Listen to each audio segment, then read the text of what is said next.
जिसके लिए मरता था, जीता था जिसके लिए, जिसके लिए मरता था।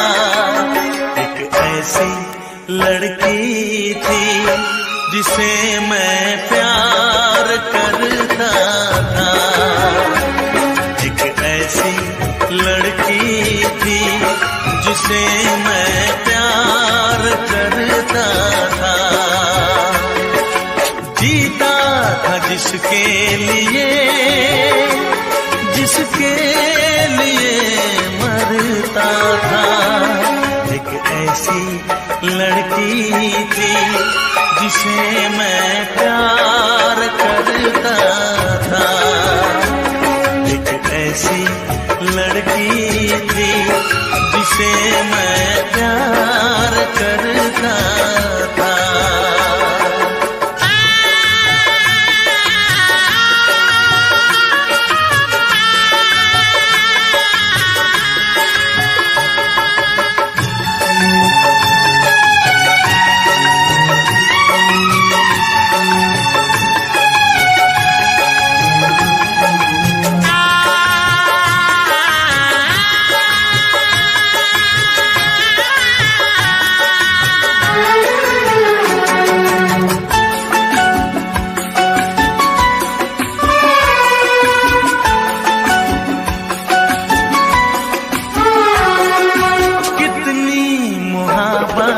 है मेरे दिल में, कैसे दिखाऊं उसे, कैसे दिखाऊं उसे।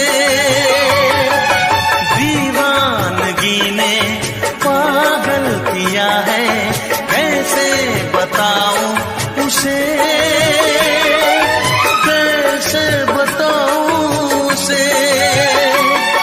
मिटाने से भी ना मिटेगी मेरी दास्तां। एक ऐसी लड़की थी जिसे मैं प्यार करता था, एक ऐसी लड़की थी जिसे मैं प्यार करता था। दोस्त, तुम भी गाओ ना, तुम्हारी आवाज मुझे कुछ याद दिलाती है, गाओ ना।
लगता है तुमने भी प्यार किया था।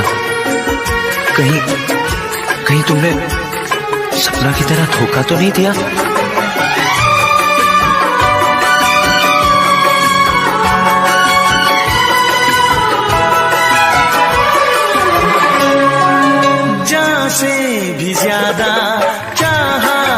जिसको उसने ही धोखा दिया, उसने ही धोखा दिया। नादान थी जो कुछ भी न समझी, चाहत को रुसवा किया, चाहत को रुसवा किया। बना के उसी ने उजाड़ा मेरा आशियाँ।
वैसे मुझे अमीरों से मिलने का कोई खास शौक नहीं है। तो फिर मुझसे प्यार क्यों किया? हाँ, ये कमबख्त दिल है कि गलती कर बैठता है और भुगतना हमको पड़ता है।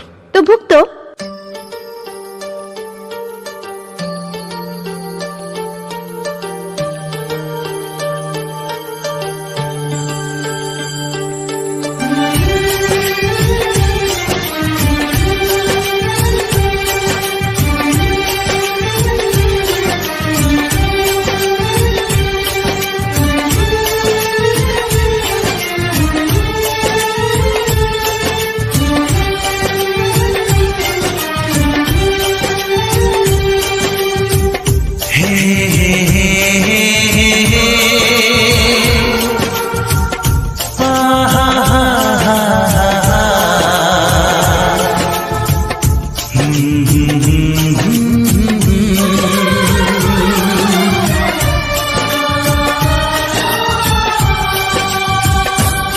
कभी मुझको हंसाए, कभी मुझको रुलाए, मुझे कितना सताती है। कभी मुझको हंसाए, कभी मुझको रुलाए, मुझे कितना सताती है।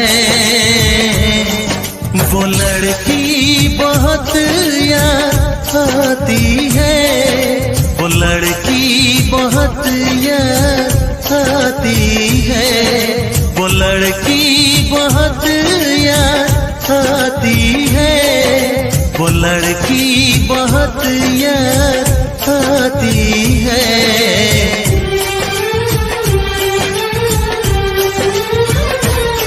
मेरे सपनों में आए, मेरे दिल को चुराए, मुझे कितना सताता है। वो लड़का बहुत याद आता है, वो लड़का बहुत याद आता है, वो लड़का बहुत याद आता है, वो लड़का बहुत याद आता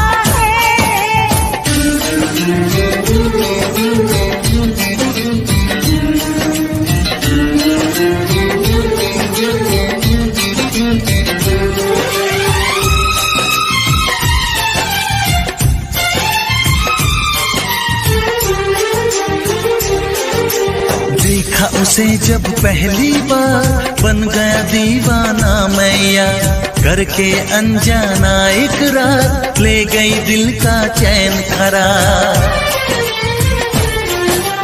देखा उसे जब पहली बार, बन गया दीवाना मैया, करके अनजाना इकरार, ले गई दिल का चैन करार। थोड़ी सी घबराई थी, थोड़ी सी शर्माई थी, कितना प्यारा मुखड़ा है, वो तो चांद का टुकड़ा है, जाने कहाँ छुप जाती है। वो लड़की बहुत याद आती है, वो लड़की बहुत याद आती है, वो लड़की बहुत याद आती है, वो लड़की बहुत याद आती है।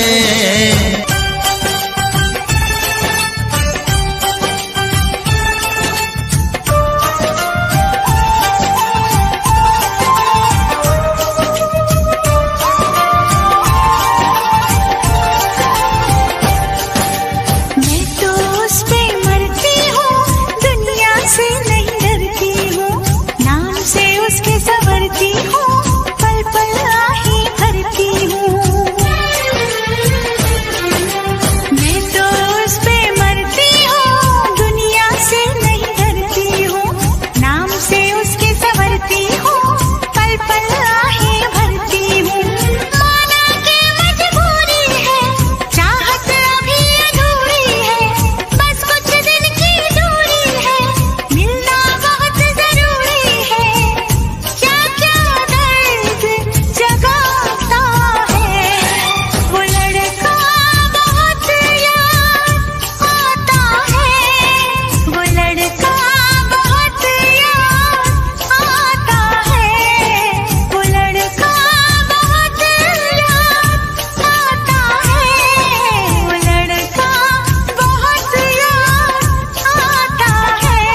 कभी मुझको हंसाए, कभी मुझको रुलाए, मुझे कितना सताती है।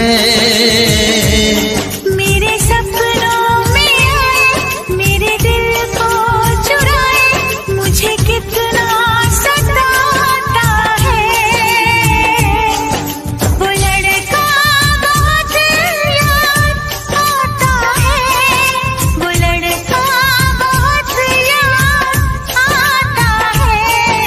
वो लड़की बहुत याद आती है, वो लड़की बहुत याद आती है।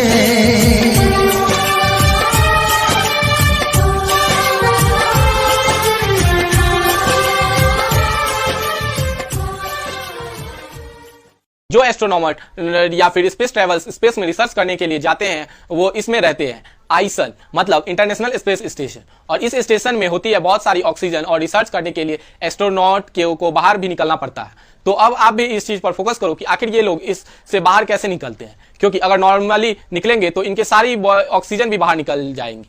आइए बताते हैं, लेकिन आप उससे पहले इस लाल बटन को दबाकर हमारे चैनल को सब्सक्राइब कर लीजिए। तो देखो, इससे बाहर निकलने के लिए एक स्पेशल सिस्टम का यूज किया जाता है जिसे कहते हैं क्वेस्ट। और ये एक अलग कंपार्टमेंट होता है जो कि स्पेस स्टेशन के साथ जुड़ा रहता है। इसमें दो और टाइट दरवाजे होते हैं, जिससे पहले इसकी तरफ खुलना है और दूसरा स्पेस की तरफ खुलना है, और नॉर्मली दोनों बंद रहते हैं। जब एस्ट्रोनॉट को बाहर निकलना होता है तो वो पहले दरवाजा खोलकर आइसो एयरलॉक में आते हैं और फिर उसे बंद कर देते हैं। फिर दूसरा दरवाजा खोलकर स्पेस स्टेशन में से बाहर स्पेस में जाते हैं। गर्मियों के सीजन में अच्छे से सोने के लिए आप एसी चलाते हो, एसी नहीं है तो कूलर चलाते हो, और अगर कूलर भी नहीं है तो फैन चला लेते कर सो जाते हो। लेकिन साउथ कोरिया के लोग कभी भी बंद कमरे में फैन चलाकर नहीं सोते, क्योंकि उन्हें लगता है कि ऐसे करने से उनकी डेथ हो सकती है, जिसे कोरियाई में फेक कहा जाता है, और ये बहुत पॉपुलर है। तो अब आप इस चीज पर फोकस करो कि क्या यह सच में फैन चलाकर सोने से किसी की डेथ हो सकती है, और अगर नहीं तो शक्ति को फिर साउथ कोरिया लोग इसे से क्यों डरते हैं, आइए बताते हैं आपको। लेकिन उससे पहले आप इस लाल बटन को दबाकर चैनल को सब्सक्राइब कर लीजिए। देखिए, 100 साल पहले जब इलेक्ट्रिक फैंस कोरियाई मार्केट में आए थे, तभी से वहां के लोग को लगता है कि फैन चलाकर सोने से उनकी डेथ हो सकती है। लेकिन 1970 आते आते लोग फैन इसको भूल चुके थे। लेकिन तभी कोरियान गवर्नमेंट ने बिजली बचाने के लिए फेक न्यूज फैलाई कि अगर आप फैन चलाकर सोते हो तो आपकी डेथ हो सकती है, और फिर बीच बीच में साउथ कोरियाई मीडिया ने इसे और उछाल दिया ताकि लोगों में को इसका डर बना रहे। देखो, हमारा इंडियन रेलवे दुनिया का चौथा सबसे बड़ा रेलवे नेटवर्क है, और जब आप ट्रेन से कहीं जा रहे हो, कहीं ट्रैवल करते हो, तो आपको टिकट लेना पड़ता है, और इसलिए हर साल इंडियन रेलवे केवल टिकट बेचकर लगभग 35,000 करोड़ कमाती है। लेकिन हमारे इंडिया में एक ऐसी ट्रेन चलती है जिसमें ट्रैवल करने के लिए टिकट नहीं लेनी पड़ती, मतलब आप इस ट्रेन में फ्री में ट्रैवल कर सकते हैं। अब ऐसा क्यों होता है बताएंगे आपको, बस आप हमारे चैनल को सब्सक्राइब कर लीजिए। तो देखो, इस बिना टिकट वाली ट्रेन का नाम है भाखानगर ट्रेन, और इस ट्रेन में को 1948 में भाखरा नगर डैम के कनेक्शन का सामान ले जाने के लिए चलाया गया। और जब डैम के कंस्ट्रक्शन के लिए लोगों से जमीन ली गई तो मैनेजमेंट ने लोगों से इस ट्रेन को हमेशा फ्री में चलने का वादा किया था, और इसलिए आज 70 साल बाद भी भाखरा अभ्यास मैनेजमेंट बोर्ड इस ट्रेन को फ्री में चलाती है। लेकिन ये ट्रेन केवल 11 किलोमीटर ही जाती है, और इस ट्रेन में केवल 3 ही डिब्बे हैं। बाकी हमारे इंडियन रेलवे की सबसे लंबी ट्रेन कौन सी है, आप कॉमेंट सेक्शन में जरूर बताइए। यह चांद, हमारी अर्थ या सारे प्लैनेट्स और तारा जब किसी ब्लैक होल के कांटेक्ट में आएंगे तो फिर इनका खेल खत्म हो जाएगा। मतलब ब्लैक होल स्पेस का गुंडा है, लेकिन क्या इसकी गुंडागिरी हमेशा चलती है, या फिर ऐसा भी कोई चीज है जो इस ब्लैक होल को भी खत्म कर सकती है? तो आइए बताते हैं आपको। लेकिन इससे पहले आप इस लाल बटन को दबा दीजिए। तो देखिए, इस तरह से ब्लैक होल है कि स्टार को निगल लेता है, और उसे उस तरह से कोई भी चीज ब्लैक होल को डिस्ट्रॉय नहीं कर सकती। लेकिन इसका मतलब यह नहीं कि ब्लैक होल कभी खत्म नहीं होते। और 1974 में स्टीफन हॉकिंग ने प्रूफ किया था कि हैकिंग रेडिएशन के कारण अरबों साल बाद ब्लैक होल का सारा मास A=mc² को फॉलो करता हुआ एनर्जी में चेंज हो जाता है, और एक सुपर मैसिव की वो पूरी तरह से गायब होने में 10⁻100 ईयर्स मतलब इतने साल लगेंगे।